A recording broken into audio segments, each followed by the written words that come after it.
All right, so today we're diving into something, well, a little bit different. Oh, Yeah, we're talking about what happens when a man stops having intercourse. interesting.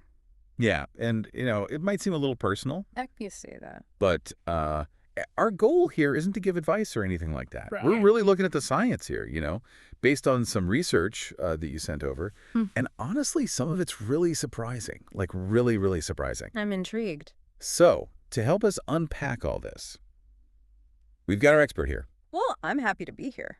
So right away, the research points out that it's not a one-size-fits-all situation. Like, stopping intercourse affects different guys in different ways. Right, exactly. I mean, think about it. You could have a guy, let's say he's 25, very active, just ended a relationship where sex was pretty frequent. Okay, I'm following. And then you have another guy, maybe he's 60, has some health issues, maybe hasn't been sexually active for a while.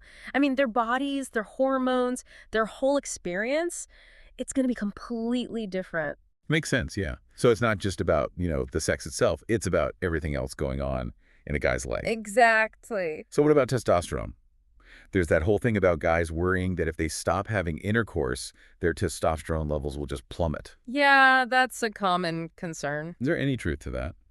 Honestly, not really. I mean, for most guys, long-term testosterone production isn't really that connected to how often they have intercourse. Really? Yeah, some guys might see a slight dip, but for most, it's not like this huge crash or anything. So no worries about, like, suddenly losing all your muscle or not being able to grow a beard? No, no, not quite that drastic. But there is one area where frequency does seem to matter.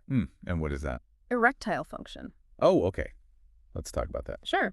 It's kind of like any other skill, really. The more you practice, the easier it becomes. Mm. So if a guy isn't having sex regularly, those physical things that happen when you get an erection, Like what? well, things like blood flow, nitric oxide production, those things can become less efficient. So it's like the body kind of forgets how to do it. In a way, yeah. And then there's the psychological side of things, too. Oh, right, because it's all connected. Exactly. If a guy isn't feeling confident or desired, that can absolutely have an impact on his ability to, get an erection. It's a mind-body connection. Wow, so there's a lot more to it than just the physical act itself. For sure. Now, what about prostate health? Mm-hmm. There's all this debate about whether frequent ejaculation is good or bad for the prostate. What's the deal with that? Well, it's a bit of a puzzle, to be honest. There are studies that suggest that more frequent ejaculation, whether through sex or masturbation, might lower the risk of prostate cancer. Okay. But, it's not a guarantee. And what we do know for sure is that stopping completely doesn't automatically mean you're going to have problems with your prostate. So it's not as simple as saying, ejaculate more, be healthier. Right, there are a lot of factors involved. And of course, we can't forget about the emotional side of things. Sex releases all those feel-good chemicals, like endorphins and oxytocin. Those can really lift your mood and reduce stress. That's right. So I imagine if you stop having sex, there's potential for more stress and maybe a little grumpiness. Potentially, yeah. Some men do report feeling more stressed, anxious, or having mood swings when they stop having sex. But it's important to remember that everyone reacts differently. There's no single experience for everyone. Yeah, everyone's wired differently.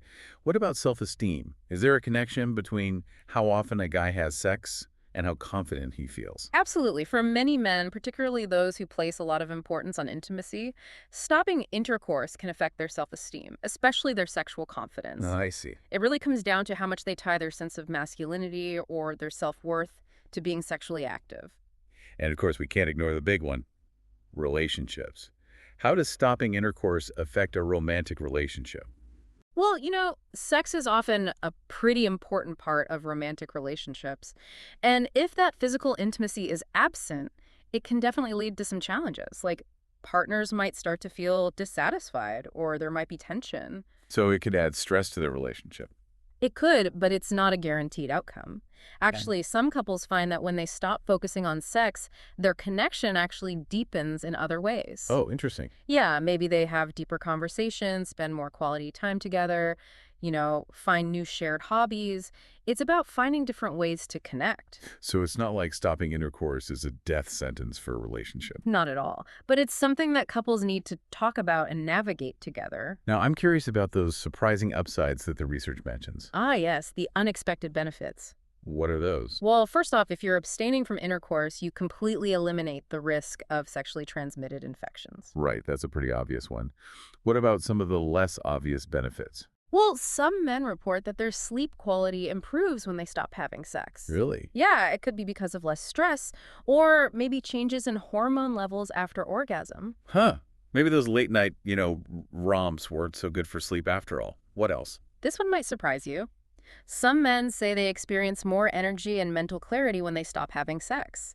It's like their minds are less preoccupied and they can focus better. Interesting. And it's especially true for those guys who found their previous sexual activity draining or unsatisfying. So it's like they're reclaiming that energy and using it for other things. Exactly. And honestly, this whole topic just goes to show how complex human sexuality really is. I agree. So what's the main takeaway here? Are there any easy answers? Absolutely not. There's no judgment here either. It's all about understanding the potential impact of your choices and making decisions that align with your values, your relationships, and your overall well-being. That's a great point. And as always, if any of our listeners have concerns or want personalized advice, talking to a healthcare professional is always the best way to go. Couldn't agree more. Well, this has been a really fascinating deep dive. We covered a lot, but I hope our listeners walk away with a better understanding of just how multifaceted male sexuality is. Until next time, keep exploring, keep learning, and we'll see you on our next deep dive. Sounds good. Bye for now. Take care.